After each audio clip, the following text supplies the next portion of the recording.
Hello and welcome back to the channel. Now this week I've been on my travels and I went to the Horniman Museum where I had a behind the scenes tour with Dr Jamie Craggs, who with his team are spawning corals in captivity. Now what they showed me was their latest coral spawning lab, which allows them to control the conditions that corals need to spawn. So for example, they can control the time of day corals spawn, which means that you don't have to be up at 2 in the morning to catch the spawning event.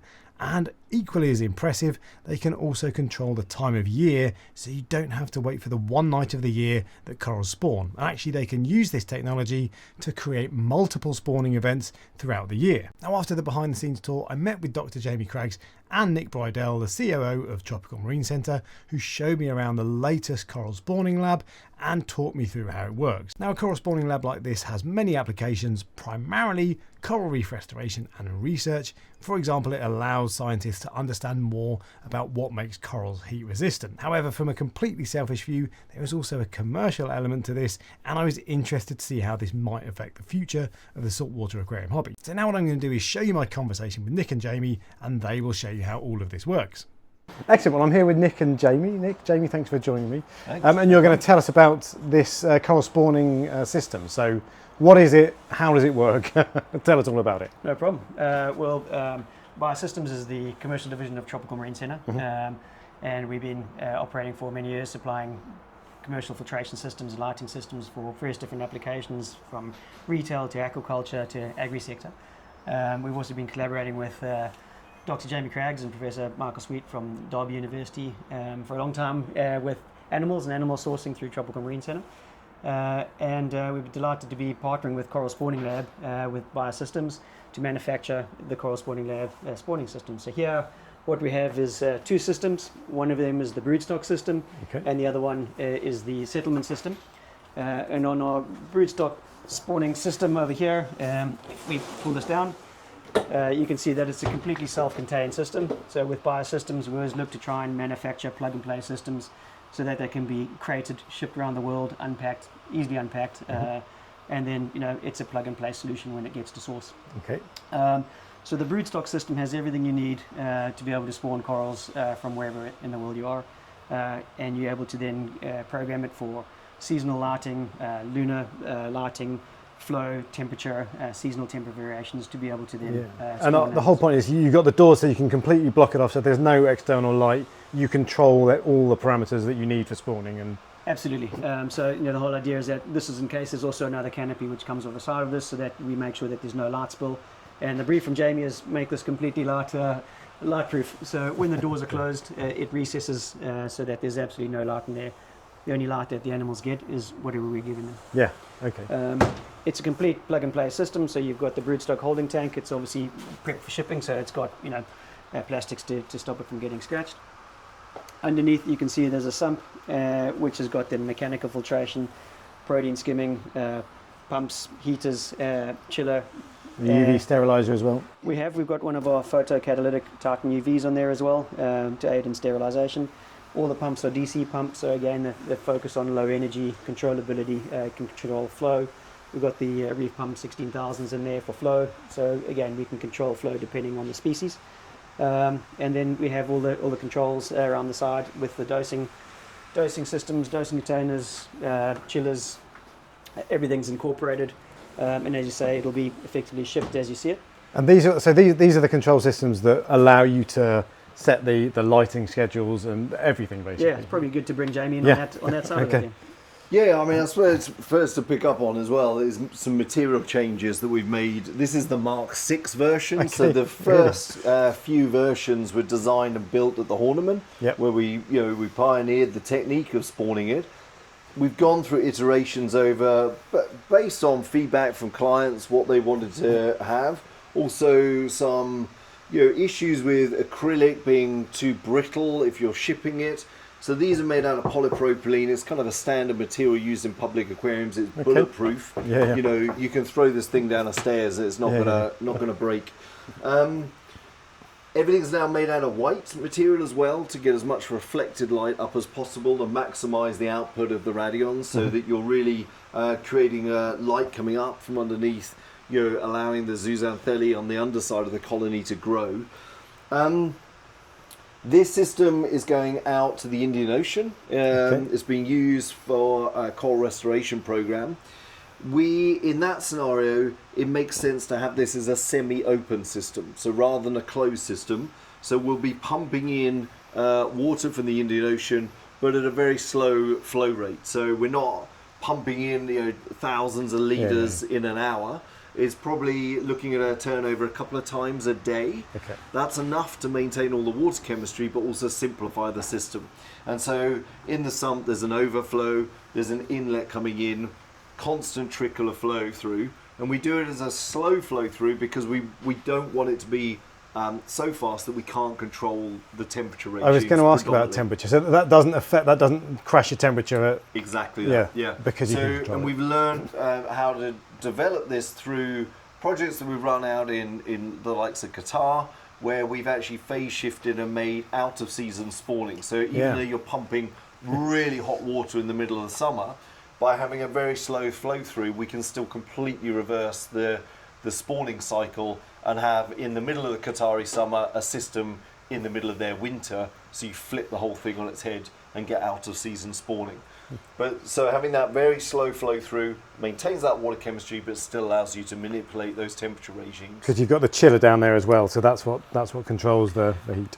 Yeah, and normally in a closed system, all of our closed systems, we use the Tropical Marine balling salts and the A and K trace element dosing.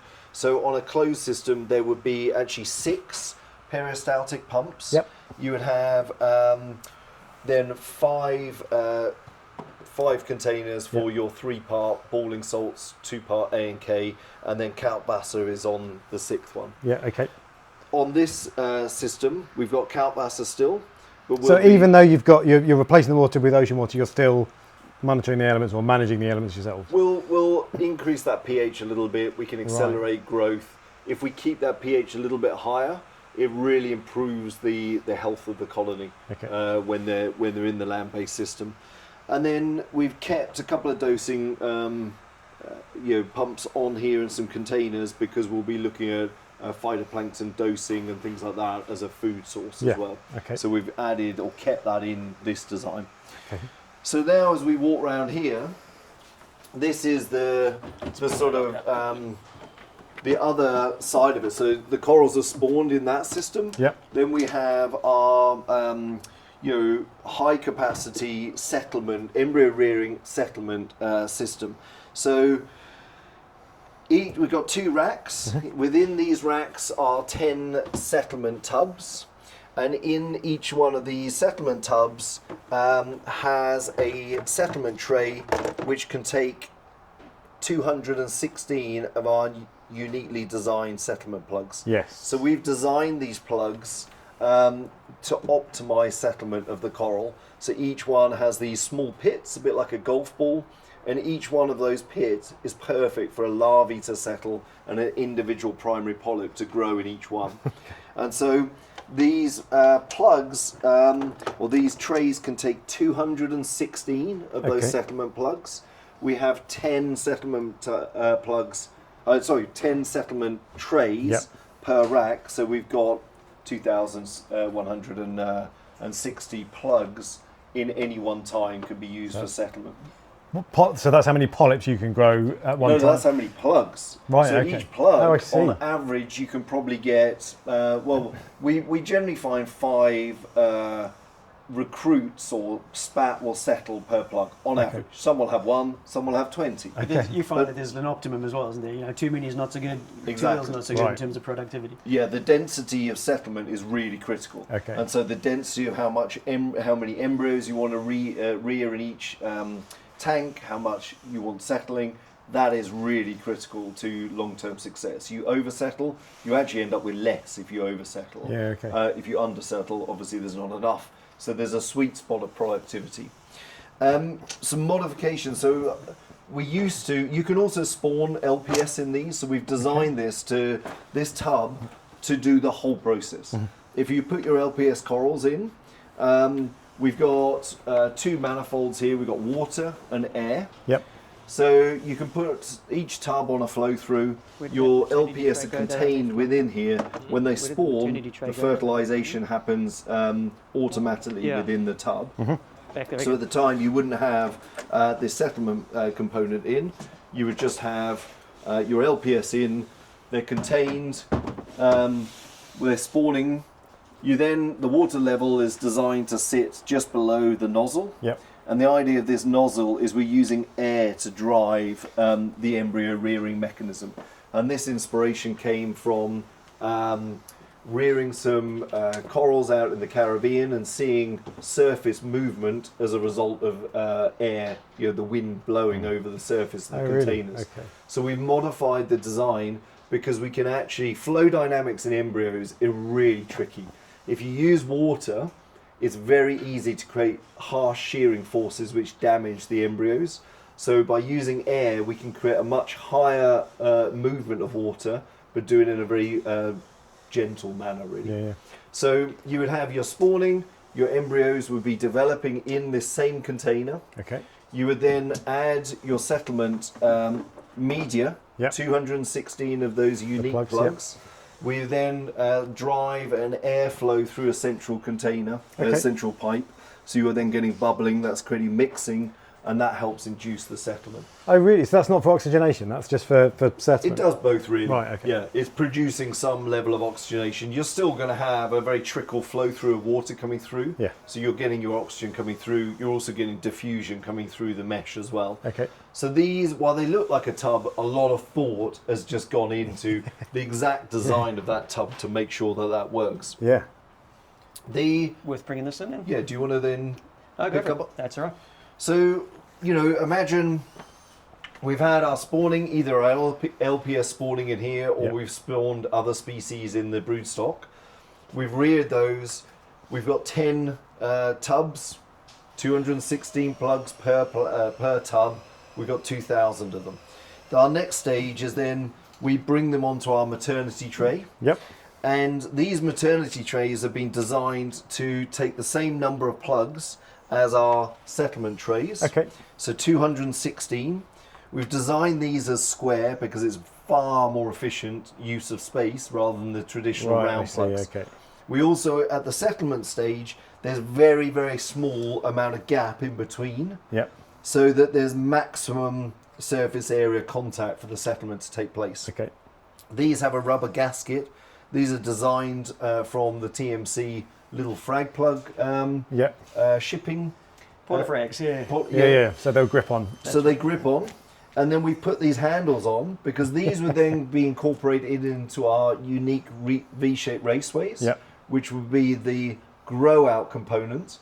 And then the handles are there, so when you're diving, you can bring the whole thing with you into the water. You've got your corals that you've grown, you've spawned, you've settled, you've grown out. You're then diving underwater, ready to plant these on the reef once you're ready at that stage. Yeah. So we've created an entire pipeline production for high level of grow out of corals, really. Yeah.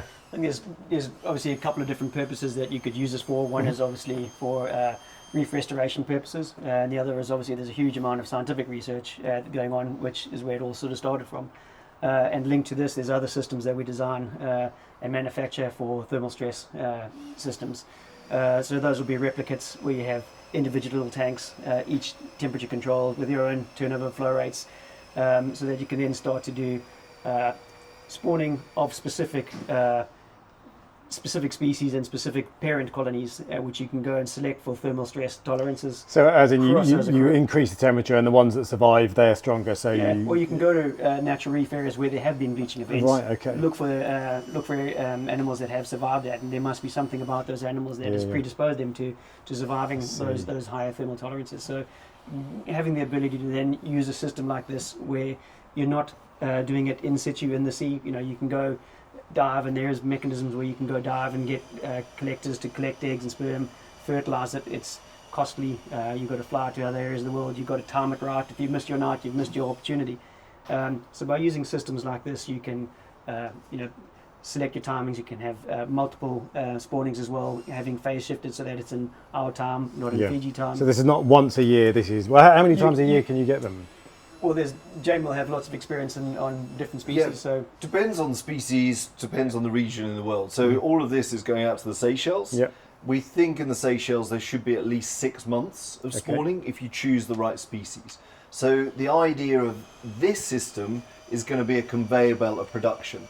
So we will have ocean-based nurseries where we'll keep species in frames. Each of those individual colonies will be tagged, so we start knowing something about them, their thermal properties. That allows us then to start selectively breeding for the traits that we want. And say, I'm just pulling this out as an example, a Cropper ameliopora, say it's spawning in March in the Seychelles. What we would do is take those from the ocean nursery. They would come into the broodstock component in February, so 1 month before spawning. We would phase shift those so that they spawn in the day, not the night, and that blackout system is integral to that mechanism. Spawn them, we would rear that batch in here. Those broodstock would go back to the frame. Next month, it may be a different species. You're bringing those in, and the next conveyor belt comes through. And so rather than having a one hit at it, in that scenario, you're working through multiple bites of the cherry. A different scenario might be a Cropper imuricata in Indonesia. Over the last 5 years, I've been tracking this species. I spawned this in the home system. That spawns twice a year. And I've now worked out the time of year when that goes. That's a species that gives you 2 bites of the cherry in a single year. So every species has its own secret and its own time, how many times it can go. So the idea of this is it creates a platform to be used in lots and lots of different ways depending on the desired outcome. I suppose one of the things we haven't picked up on there is the aquarium trade. You know, these can be used for spawning in the aquarium trade. We would always advocate this gets done in source country, so that we're not pulling that that income stream away from coastal developing communities. And so there's multiple different ways this can be used, whether it's for a conservation goal of restoration, it's for pure research to understand the fundamentals of corals, thinking about climate resilience, conservation angles for pure research, or there's the aquaculture market. So it serves multiple different streams. And those could coexist as well. You of get that course, sort of circular economy operating with it too. There's one thing you haven't mentioned, and that was when we were on the other side. You said this used to get quite humid. Yes, and you installed a ventilation fan, I think. Yep. It's not connected up at the minute, but you can see there's an extract fan sitting on top there, and then there's an extract vent that's on there. Obviously, when it's all connected up, you'll have 0 light spill coming in. But it is important, obviously, when you close this off, there's going to be a lot of humid, salt-laden air in there, and we definitely don't want that affecting and impacting the lights. So, absolutely. As soon as these doors close, then that fan needs to be coming on, so that we're maintaining not just light, temperature, humidity, and all the rest of it, but also that air. We're looking after the air and looking after the equipment.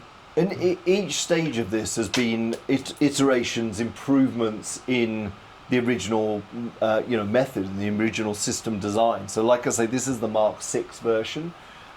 We won't stand still with that either. There'll be a Mark 7 coming out, and we've got lots of ideas how to continuously improve it.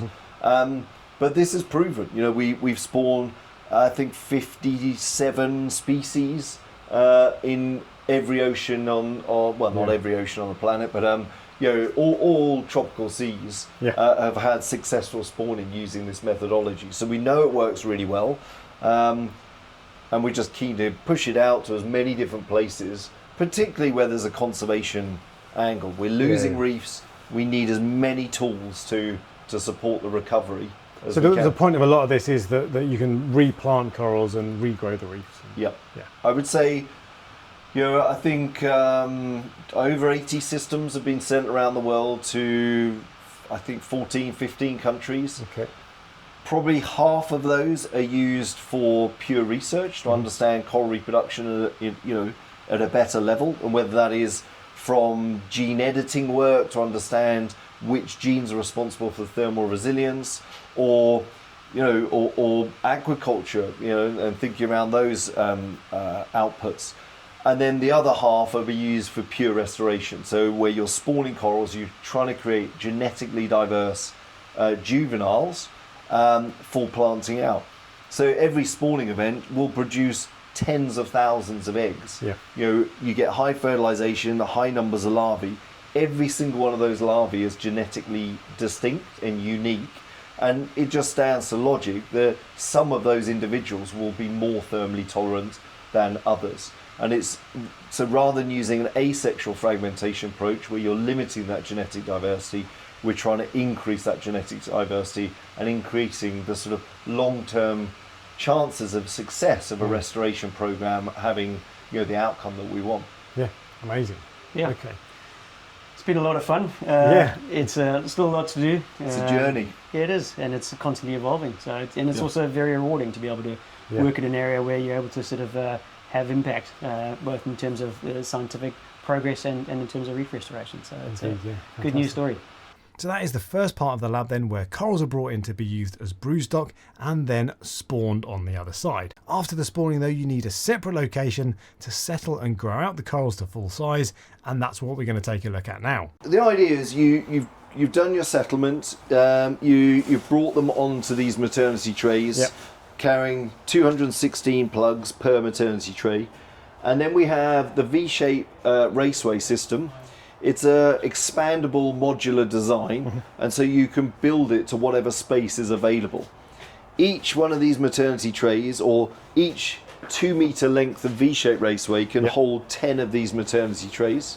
So 2 meters of V-shape, 2,116 plugs can be on there. This system has 4 lengths of V-shape raceways, so you're getting over 8,000 settlement plugs per or in this one system. I think, as Jamie was saying, the design of the system has been done so that it's using as low energy as possible. So we're using some of our DC pumps in there so that we can tune the flow rates in terms of the turnover, as well as flow pumps within the tank, so you can optimize that flow rate. One of the things that we know is that we can't have that water going past those corals too quickly. Yeah. We need to have it going at an optimum rate of 10 to 12 centimeters per second, so that the animals can feed properly, and you're getting better survivability and better growth. The V-shaped design has also been brought about to reduce the amount of sedimentation. So if you've got little coral larvae that are growing on a plug and you're getting either algal growth or sedimentation on top of it, then it could negatively impact the growth and survivability of those animals. So having that V-shape means that with that water flow, any sediment drops off and accumulates in the bottom of that V. And it also means that ongoing maintenance is a lot easier. You can go and siphon out everything down the middle of those down the middle of those tanks. A couple of times a day, a few minutes, and the maintenance is done, and you're done. Yeah. Exactly. It then obviously incorporates heaters, chillers, monitoring control equipment, so that you're also keeping tight controls, and it's a constant learning process. What worked well, what didn't learn well. As long as we've got a lot of data there, we can obviously link back and say, okay, well, did we have any thermal issues? Do we have any pH spikes? Did anything happen when we weren't looking? That enables us to make sure we have good successes, and we continue to drive forward in those successes. Fantastic. I think that's everything. There's nothing that I think we've missed. So we'll wrap up there. But cool. Guys, thank you so much for showing us around, and it's been a pleasure. Thank you. Cheers. So that is the very latest in coral spawning technology from the man himself, Dr. Jamie Craggs. Now, if you've got any questions, let me know in the comment section below. And if you enjoyed the video, give me a thumbs up and subscribe for next time. And until then, happy reefing.